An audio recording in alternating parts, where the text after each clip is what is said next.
শুভ সকাল। আজ ৩রা অগ্রহায়ণ ১৪৩২, ইংরাজির ২০শে November ২০২৫। ২০শে November ১৮৪১ কলকাতার তৎকালীন বিশপ রেভারেন্ড ড্যানিয়েল ঢাকা কলেজের ভিত্তিপ্রস্তর স্থাপন করেন।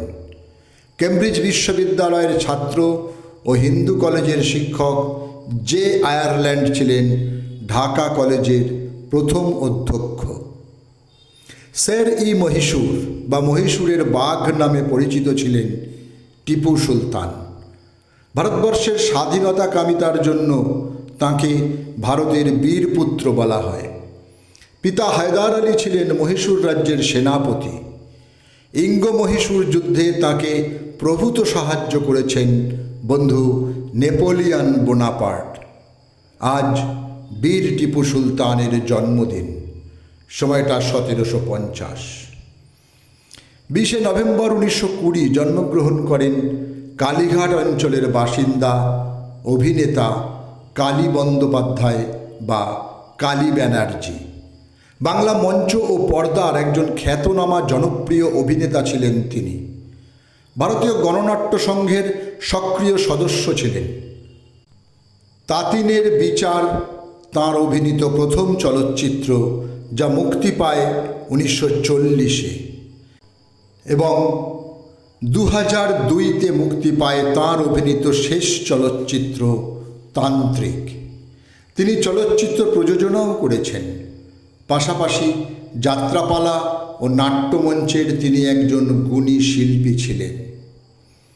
ভারতীয় চলচ্চিত্র নির্মাতা, চলচ্চিত্র সমালোচক ও চলচ্চিত্র ইতিহাসবিদ এবং কলকাতা ফিল্ম সোসাইটির অন্যতম প্রতিষ্ঠাতা চিদানন্দ দাশগুপ্তের আজ জন্মদিন, সময়টা ১৯২১।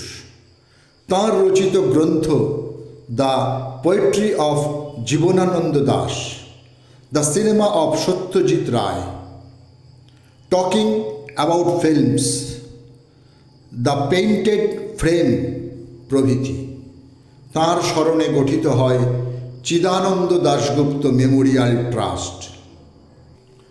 ১৯২৯ ২০শে নভেম্বর তৎকালীন পাঞ্জাব প্রদেশের গোবিন্দপুর গ্রামে জন্মগ্রহণ করেন স্বাধীন ভারতের প্রথম তারকা ক্রীড়াবিদ মিলখা সিং।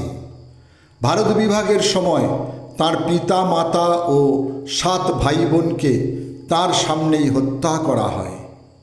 সেই সময় তাঁর পিতা বলেন, ভাগ মিলখা ভাগ। ১৯৫৮ ও ১৯৬২ এশিয়াডে তিনি ৪টি স্বর্ণপদক লাভ করেন। ২০১৩ সালে তিনি লাভ করেন পদ্মশ্রী সম্মান। মুন্না ভাই MBBS, লাগে রহো মুন্না ভাই, 3 ইডিয়টস, PK, সঞ্জু ইত্যাদি সফল চলচ্চিত্রের একজন সফল পরিচালক হলেন রাজকুমার হিরানি। আজ তাঁর জন্মদিন। ২০শে নভেম্বর ১৯৬২ নাগপুরের এক সিন্ধি পরিবারে তাঁর জন্ম হয়। পরিচালনার পাশাপাশি তিনি একজন প্রযোজক, চিত্রনাট্যকার ও ফিল্ম এডিটর। মুন্না ভাই MBBS, লাগে রহো মুন্না ভাই ও 3 ইডিয়টস এছাড়াও পিকের জন্য বিভিন্ন ইভেন্টে তিনি 11টি ফিল্মফেয়ার পুরস্কার অর্জন করেছেন। লিও টলস্টয় একজন খ্যাতনামা রুশ লেখক। বিশ্ব সাহিত্যের অন্যতম শ্রেষ্ঠ ঔপন্যাসিক হিসেবেও তিনি বিবেচিত। তাঁর অনবদ্য 2টি উপন্যাস হল যুদ্ধ ও শান্তি ও আন্না কারেনিনা।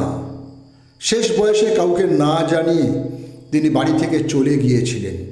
পথে ঠান্ডা লেগে তাঁর নিউমোনিয়া হয় এবং বাড়ি থেকে অনেক দূরের এক রেল স্টেশনে ২০শে নভেম্বর ১৯১০ তাঁর মৃত্যু হয়।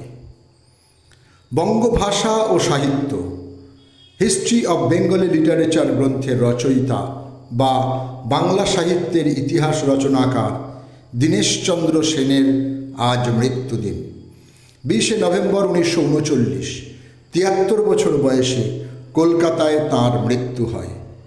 কলকাতা বিশ্ববিদ্যালয়ে 1913 সালে তাঁকে রামতনু লাহিড়ী রিসার্চ ফেলোশিপ প্রদান করেন এবং এরই পরিপ্রেক্ষিতে তিনি ময়মনসিংহ গীতিকা ও পূর্ববঙ্গ গীতিকা সম্পাদনা করেন। সকলকেই আমার আনত প্রণাম।